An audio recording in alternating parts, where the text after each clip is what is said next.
I'm pleased to introduce the next conversation titled Partners in Challenging Times, the CEO and the Board. We're excited to have two LCDA members in conversation today, Enrique Lores and Aida Alvarez. So Enrique has been CEO of HP Inc. since November 2019 and was appointed a director of PayPal Holdings earlier this year. Born in Madrid, Enrique joined HP as an intern in 1989. After 30 years of exemplary work, including as president of HP's imaging, printing, and solutions business, he assumed the role of chief executive officer and currently serves on the board. Since taking the helm 2 years ago, Enrique has made real commitments to increasing diversity within the company, leading with data and transparency. HP also has one of the most diverse and dynamic boards on the planet. I tell this to Enrique all the time. And also, what did you know that Aida Alvarez was named among the USA Today Women of the Century in 2020? Aida was born in Puerto Rico and is a Harvard grad. She began her career as an award-winning journalist before moving into investment banking and public service. As a journalist, she won a front page award and an Emmy nomination. At the onset of President Clinton's second, Aida was appointed to lead the U.S. Small Business Administration, the first Latina to serve on a president's cabinet. Among completing her public service, Aida has served on the boards of Walmart, Public Health Systems, Union Bank of California, and today she serves on the boards of HP Inc., Fastly, Opportune, and Stride Inc. So let's turn it over to our session and panel. Thank you.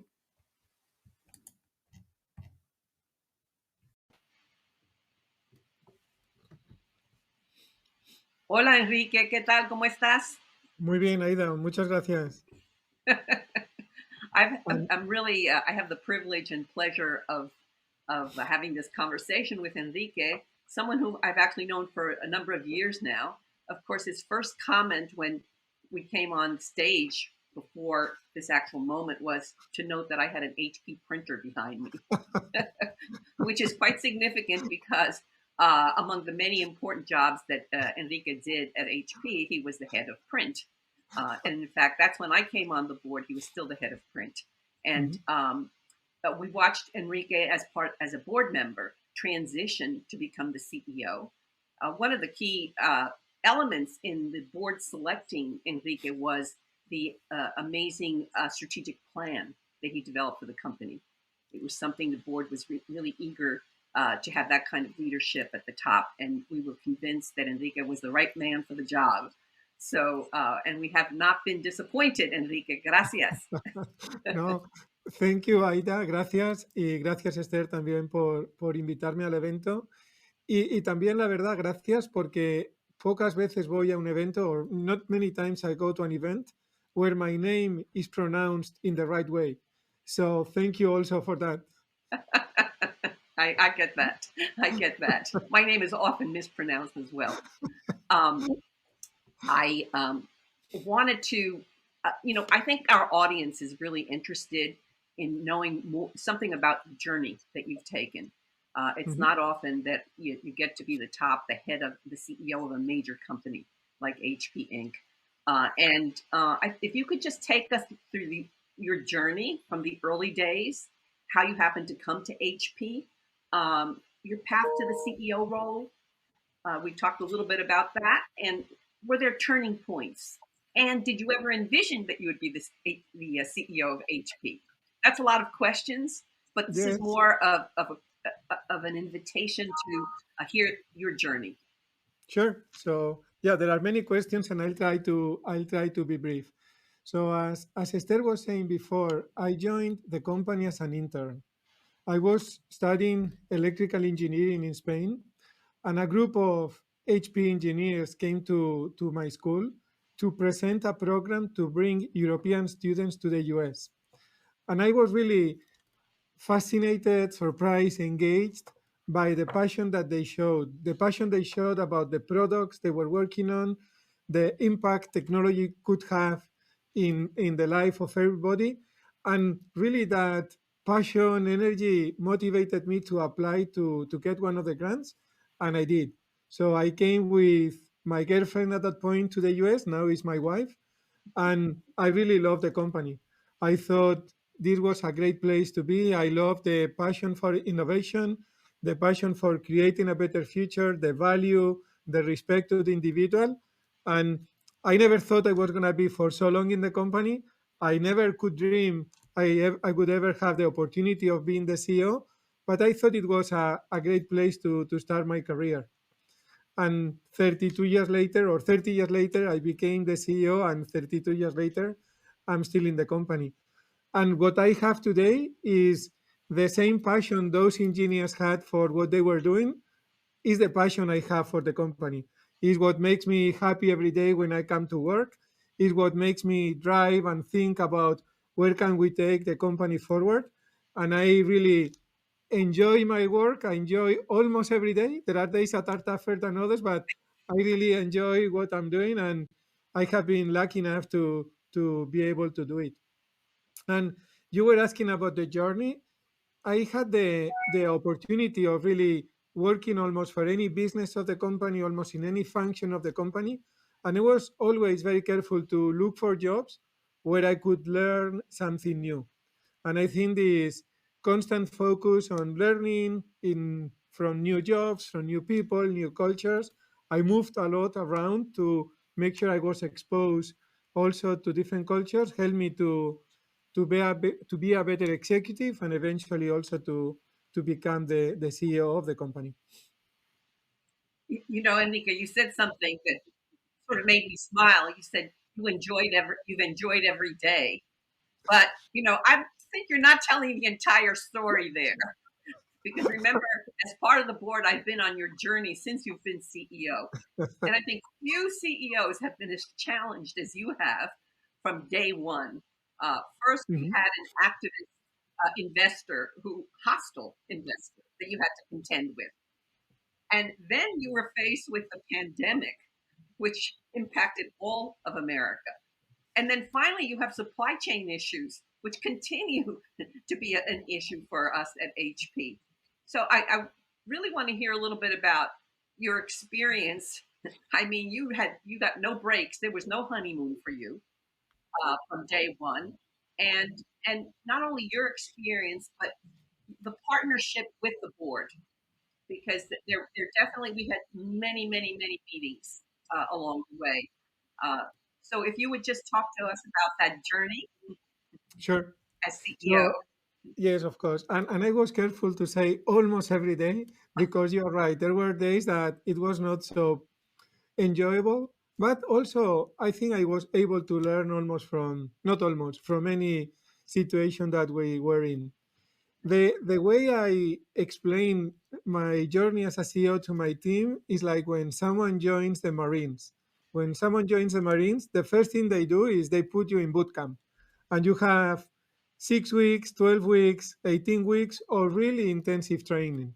And this is what happened to me. The day after becoming a CEO, we got an activist investor. This we had to manage for a few months. After that, we had the pandemic. After that, we have all the social issues also in the US that were very impactful in the company. And after that, we started to suffer from all the supply chain disruptions that actually COVID has created. But I really look at them both as an opportunity to look for how can the company perform better? How can we look at all these issues and look at our plan and look for ways to improve it by having a better portfolio or changing some of our internal processes or managing customers better than others. And I think if we look at the results of the company, we have been able to do that. And also, personally, always as opportunities to learn. And I said that before, and for me, this is one of the key things that every person in the company needs to do. Look at all the challenges that we will be facing as opportunities to learn, as opportunities to think how could we do things differently, and therefore to grow and to help the company to grow and also to grow personally. I think during this period, the relationship with the board and the support from the board has been fundamental. During the period when we were working on the activist situation, we were meeting once or twice per week. And for those of you that are familiar with how many times boards meet and what is the workload that this creates, this is probably not a 3 sigma, but probably a 9 sigma type of deviation in terms of the time that we ask the directors to help and to participate. And the only thing I can say is really thank you. They were all the time engaged. They challenged the opinions and the proposals that we had, always looking for what was better for our shareholders. They dedicated all the time that was necessary to make it happen. They brought ideas, perspectives. So I cannot say anything else than thank you. I think we that helped us to manage the situation well. And when I say manage the situation well, I really mean deliver more value to shareholders. That from the day one was the key priority as we have gone through all these different situations. This was always the key priority for the board, and they really help us to make sure that as we manage all the different challenges that we have had, that we maintain that as our number one priority. But they were also very helpful, making sure that we never lose sight that it is not only about delivering profit, it's not only about growing our bottom line. As a company, we have a strong responsibility to create a better world, to do it for our employees, to do it for our customers, to do it for our partners, and to do it for our investors. And the fact that, as Esther was saying, that we have a very diverse board has helped us to make sustainability and diversity one of the key priorities, even when we were going through the most difficult and most challenges business situations. Well, I think you're right. I think it really felt like a partnership, and it was really important for you to know that the board had your back, Mhm. particularly when we had this hostile investor whose goal in life was to dislodge the CEO and replace the board and just take over the company. That was, I think, you always knew that we were behind you 100% on that. Yeah. And it was an unusual time because it's really the only time in my career as a board member where we've had such an intense situation followed by yet another intense situation. And to your point, it was really boot camp from day one, and sort of developing the strength and the chops to go on. So I really appreciate that journey and the learnings from that journey. And I think the board really got stronger and became more. It's so important as a board member to be collegial with others. It doesn't mean that you don't have different ideas and sometimes disagree, but it was always done in the interest of the whole of the company.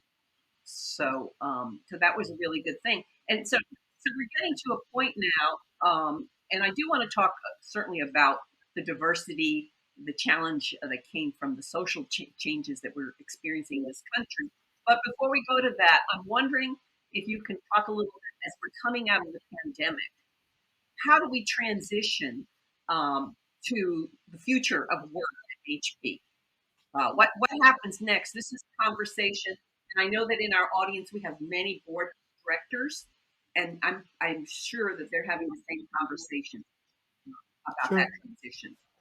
Sure. So maybe one more comment about the CEO versus board relationship, at least how I see it and how I think it should happen. I think it's really important to be fully transparent with the board and make sure that the board is aware of all the good things and all the bad things that are happening in the company. In any company, there are both things. There are things that the team really does well, and mistakes and things that is important the board is aware, and they understand what didn't go well and also understand what we learned from that. And from day one, my objective have been to be as transparent as possible with the board, engage them in all the key discussions, in all the key decisions, to make sure I really can take advantage of the diversity of their thinking, experiences, and knowledge. And I think that that partnership has really worked in making the plan of the company better. So if there is an advice I can provide this, and only after 2 years of being the CEO, is really about really looking for opportunities to collaborate and to remove barriers that many companies put in place. I think it's important to bring the board to the company and really use their experience to build a better plan, and this is what we have been doing, and this is what we will continue to do. Yeah, Now, I think a key word here underlying all this is trust. mhm, Trust. When you have transparency, uh, whether the news is good news or bad news, it really what it does is build a sense of trust. And as exactly, long as you have that, I think you have, the future is good. Uh, exactly, and which is why it's so important in selecting a board. It's a process that's led by the board, but certainly the CEO has an important voice in all of that to find individuals who uh, contribute at many levels, and but who will also be sort of part of that team to make it happen. Yeah. exactly, and to make sure that the chemistry and the connections that you were talking before also continue, because the board needs to feel good, and needs to feel as a team, to make sure that they all the voices, really all people, are willing to raise their voices and share their perspectives, which is really what we need to make the best possible decision. Yeah. Yeah. And it's not always the case at every board that I've served on. So kudos to you and to our board leadership. Yes. It's something that you have to be intentional about. Um, Yes. yeah. Now, going to your other question Right. about the future of work, I Right. I would answer first, how are we looking at it within HP? And then what opportunities this is opening for us. What we believe is that we are not going to go back to the way of working that we had before the pandemic, and that both companies and employees have found that working in what we call a hybrid way can really help to deliver even better business results, and can help employees to have a more balanced life. And what we have done is we have classified every job in the company in three categories: jobs that need to be done in the office, for example, people, or in the factory, people working on a manufacturing line, or R&D engineers designing a new product that needs special equipment, and these will be around 30% of the jobs in the company. Then we have defined jobs that can be done in a flexible way, with people being in the office for 2 or 3 days, and then 2 or 3 days working from home. This will be the majority of the jobs. And then we have identified some jobs that can be done always working from home, always working remotely.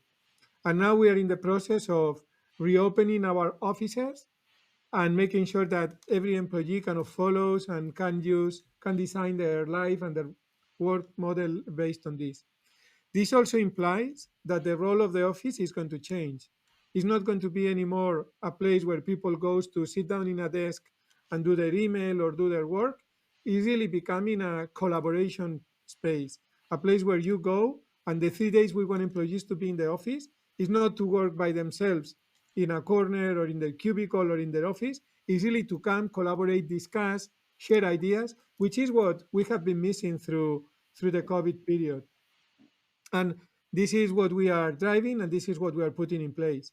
We also acknowledge that this is still an experiment, and that we need to see how this works during the next 3 months, 6 months, 9 months. I'm sure we are going to learn a lot of things that work, a lot of things that don't work, and we will have to adapt. But we really think that we can improve our business results and offer a better value proposition to our employees by changing this way of working.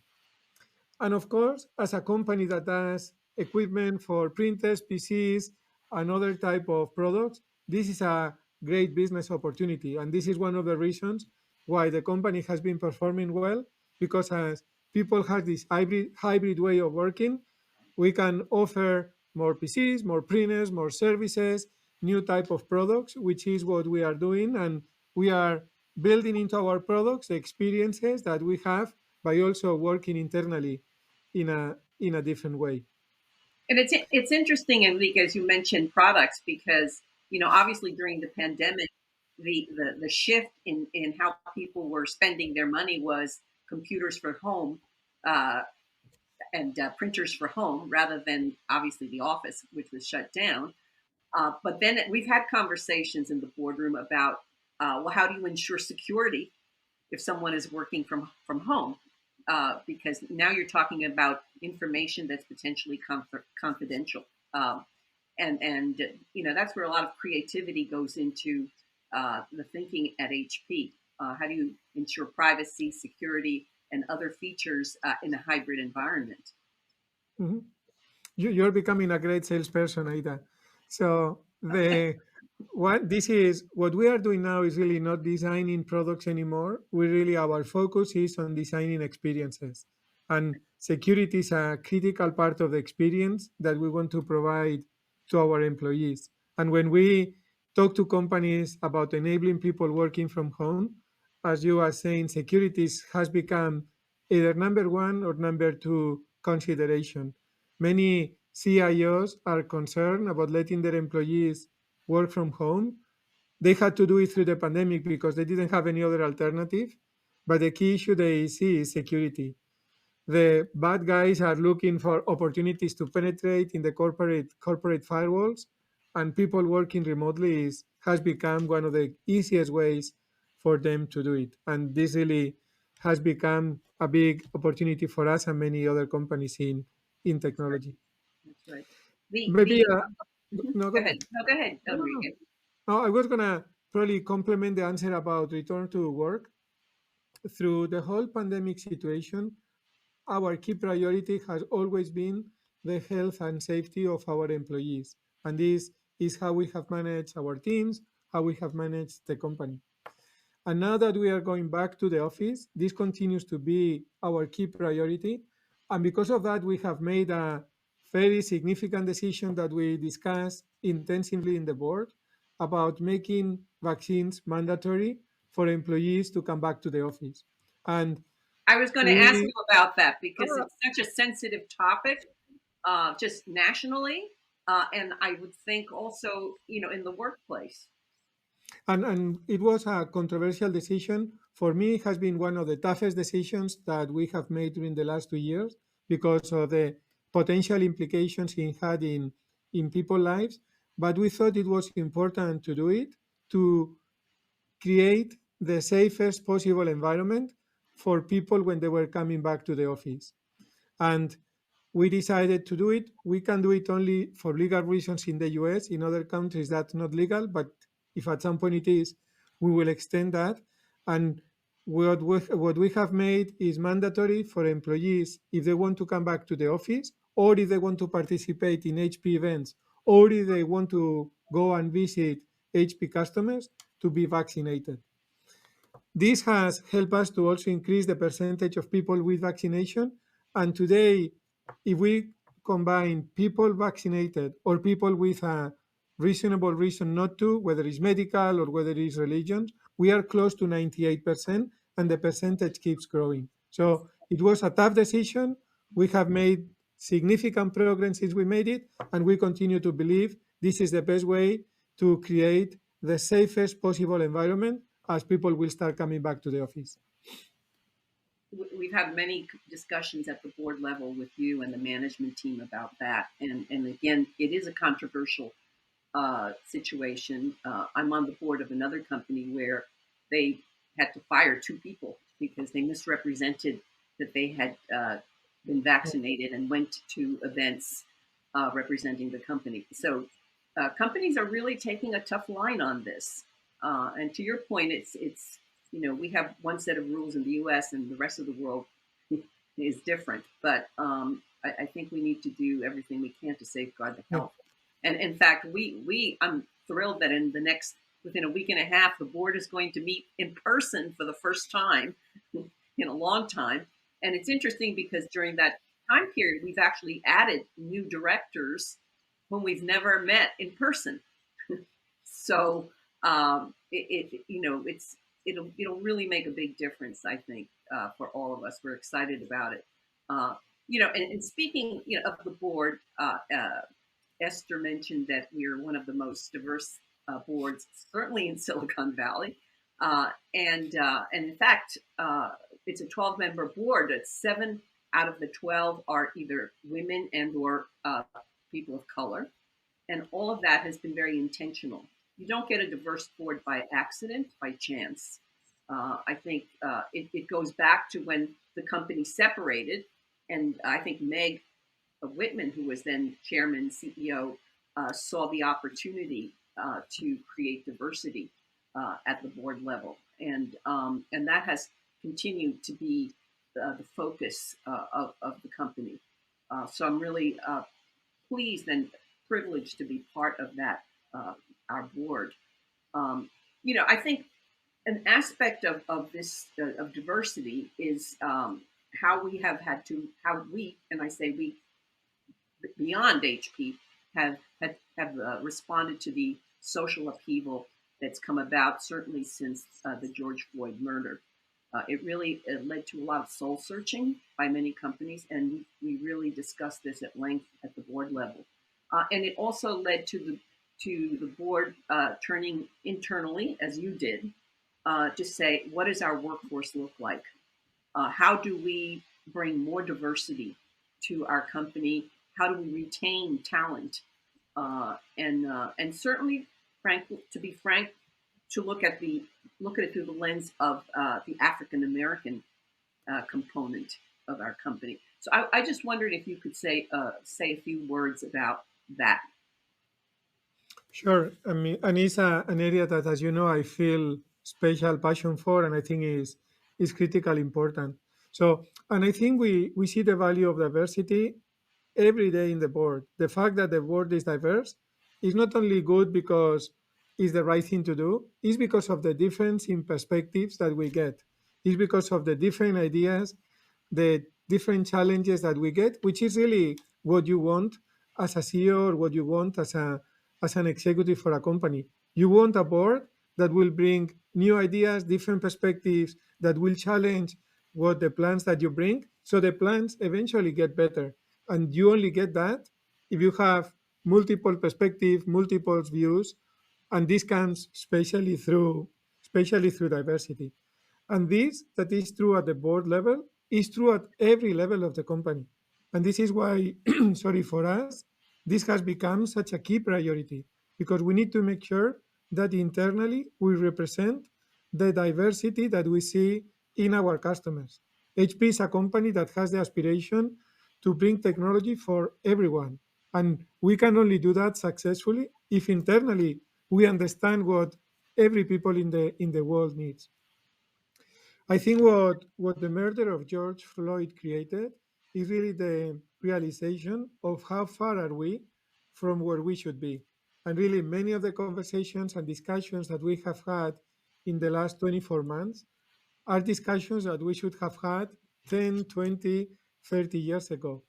And I think shame on us, even if for many of us this was important and we thought we had made progress, we have all realized how far we are from where we should be, how much work we still need to do with Black and African American communities, how much work we need to do with women in many, many countries of the world, how much work we need to do with Latinos, with people coming from Asia. It's really has put on the table the amount of work and the amount of focus that is still necessary.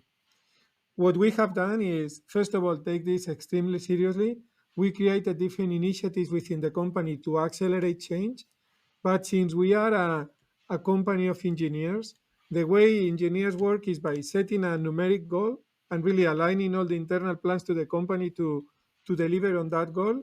We define aggressive goals of how we need to make some changes and how we need to make some impact. And for example, we decided that by 2025, we wanted to double the number of African American, Black and African American executives. We also said that by 2030, we want to have 50-50 gender parity at the executive level of the company. Today, we're at 30-70, 30 women, 70 male. We want to get to 50-50 by 2030. And we also said that in engineering levels, where we have really the work on the development of engineering, we need to increase the participation of women by at least 7 points between now and 2025. But it's also a fairly aggressive goal. And again, we define the goals because it's the best way in a company like us to make sure that the different plans for the business, the different initiatives really are all aligned and support these goals. Every manager in the company has this kind of the way these metrics will be impacting their work.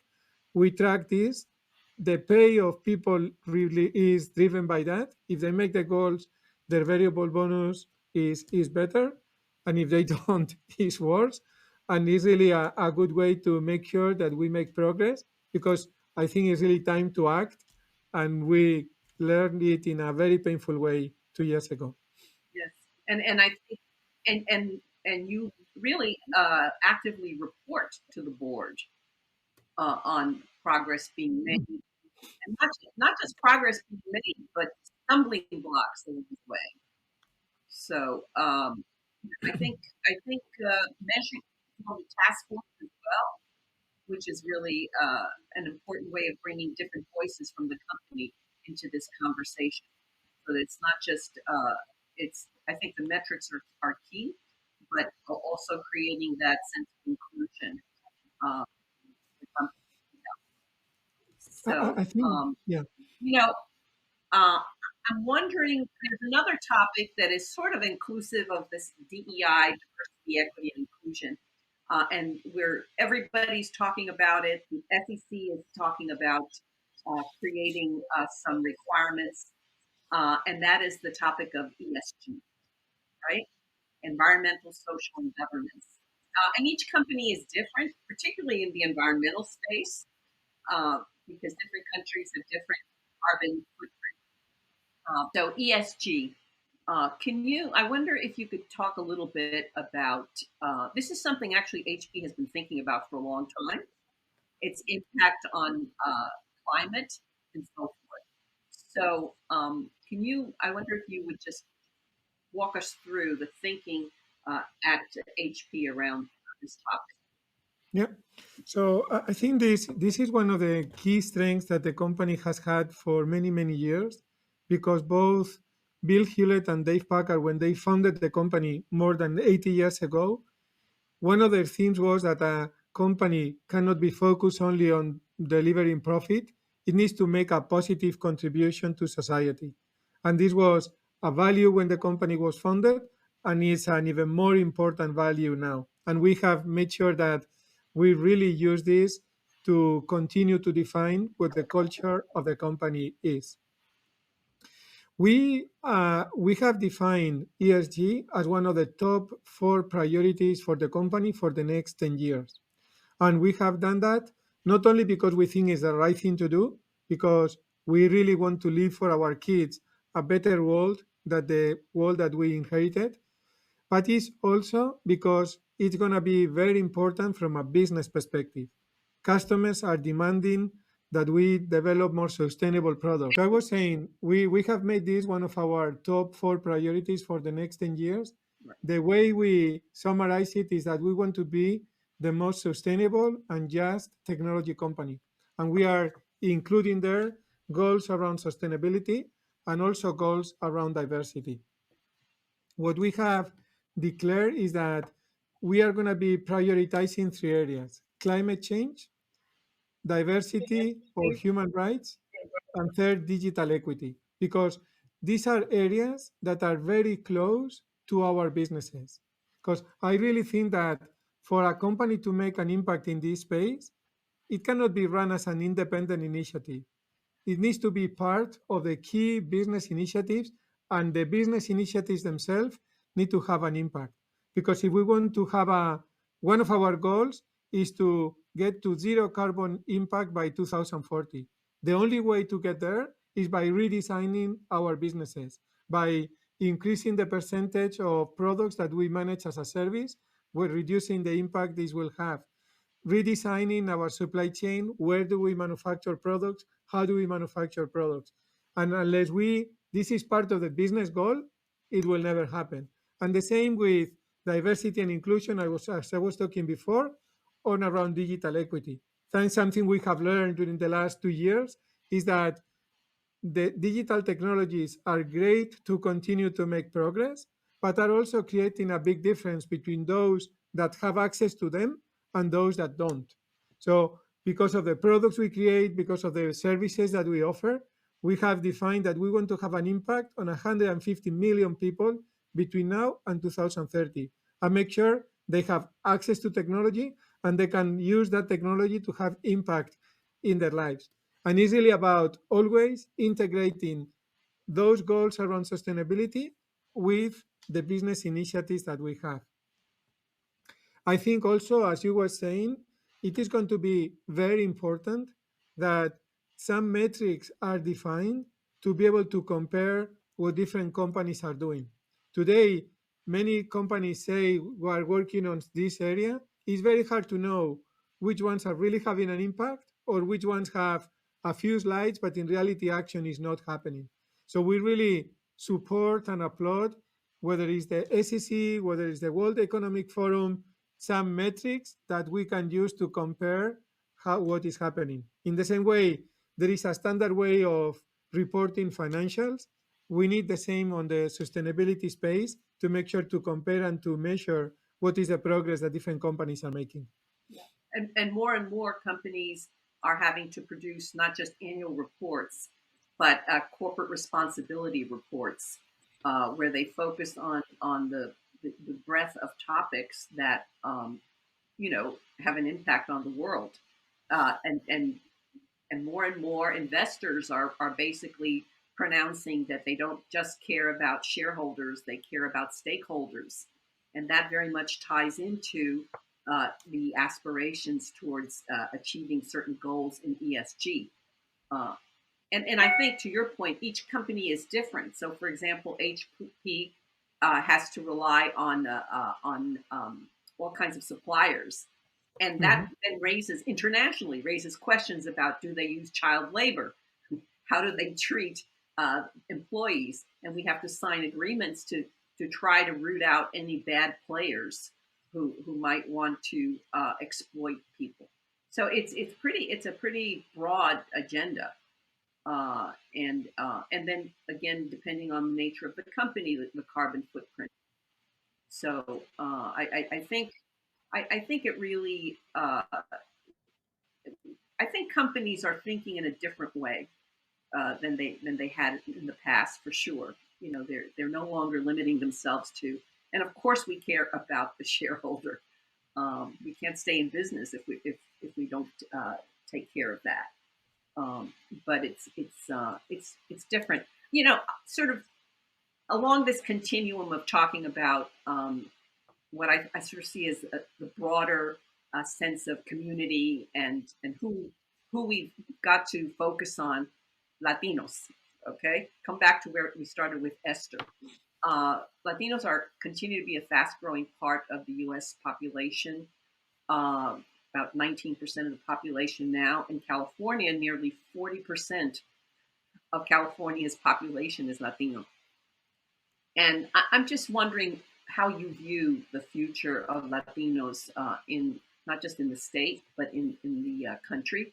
I mean, I know that you joined the board, joined with LCDA because you felt that was a priority. And I know that you've made yourself available for many Latino events, and you have written checks in support of Latino organizations. I can vouch for that.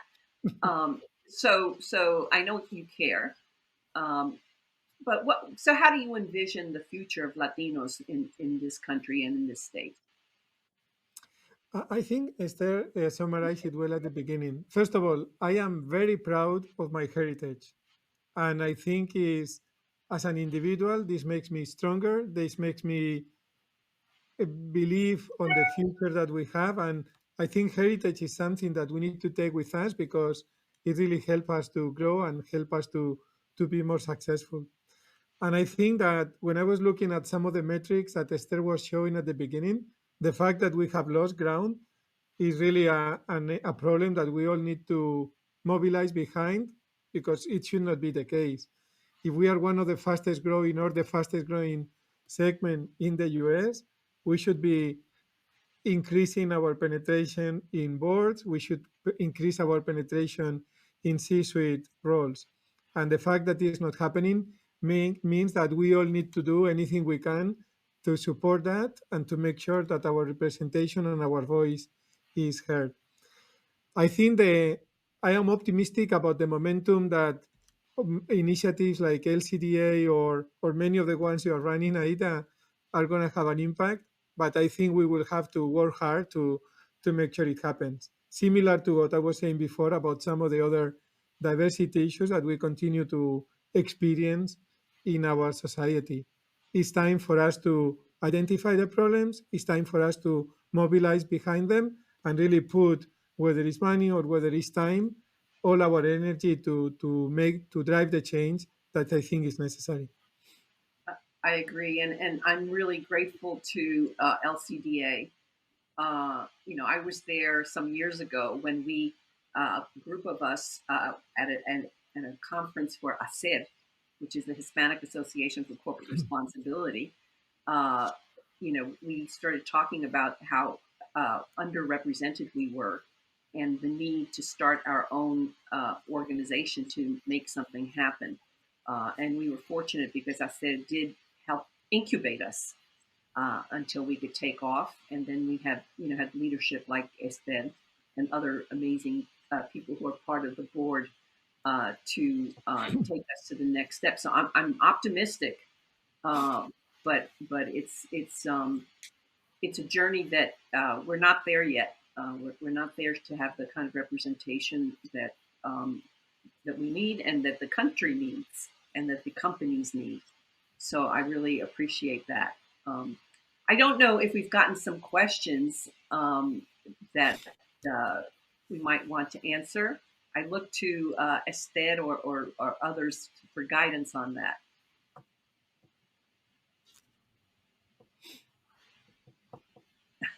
Okay. All right. Let's see. I'm gonna go to the Q&A section here and see if there's anything. Okay. Here's a question. How would you guide potential board members as to the number of boards that one individual can effectively serve on? In my case, I serve on 4 boards, and that's plenty. I would say, and then Enrique, I don't happen to chair an audit committee, but I think I do chair 2 non-gov committees, and which require a huge amount of work. And audit committees often require more work, so it depends also on your role. I don't know, Enrique, you're a CEO, and that's challenging for a CEO. Yeah, as a CEO, I am in one board, and I think that's more than plenty. So I think it's good to be in another board because it gives me a very good perspective and helps me to see other ways of managing a company or other ways to interact between executives and boards. But more than one, I don't think it will be manageable because, believe it or not, a CEO job is a full-time job. So this requires a lot of energy and a lot of work to drive the company forward. Well, I have one question here, which is, what is the biggest gap between, I think this is for you, Enrique, your long-term plan, your strategic plan, and the results and the track during the last 2 years? I think is the area where we need to do more work is with talent and with development of the team. I think we need to the world is changing very fast, and we need to make sure that as a team, as a company, we develop new skills, new learnings. And this is really one of the big areas that we are making a lot of work because we acknowledge that to continue to grow and to continue to expand, this is one of the key areas of focus for us. I was talking before about diversity and inclusion and sustainability being one of our 4 long-term goals. Another of our 4 long-term goals is to become a school of talent. Make sure that HP continues to be a place where people comes, learns, grows, develops, and really can have a long-term career as mine or eventually leave, but having learned a lot and having made a lot of progress. And this reflects how important talent and talent development is for us. Well, so you did talk about ESG, uh, and there's a question about specific metrics that you might use to measure results in ESG. So we have, I mentioned before the metrics that we have on diversity. We have also specific metrics on sustainability.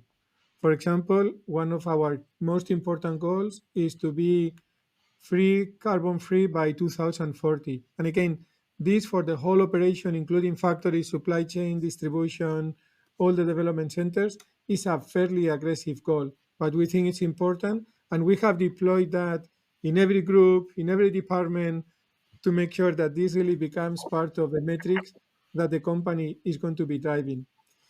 We are also big consumers of both plastic and paper. So we have defined that by 2030, we will not use single-use plastic. All plastic we will use is going to be recyclable or ocean-bound.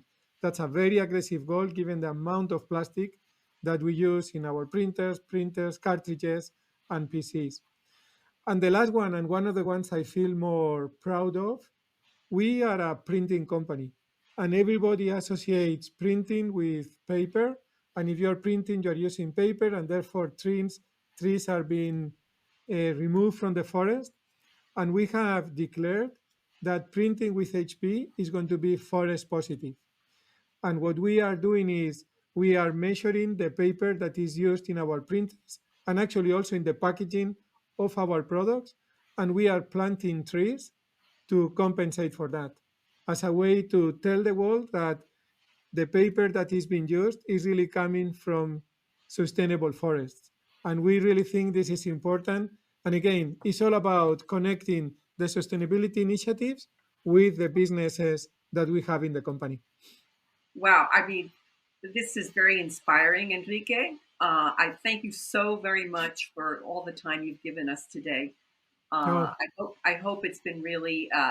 I've learned things, and I thought I knew it all, and I know that our audience has as well. So really appreciate it, and look forward to continuing the conversation to making the company and the world a better place.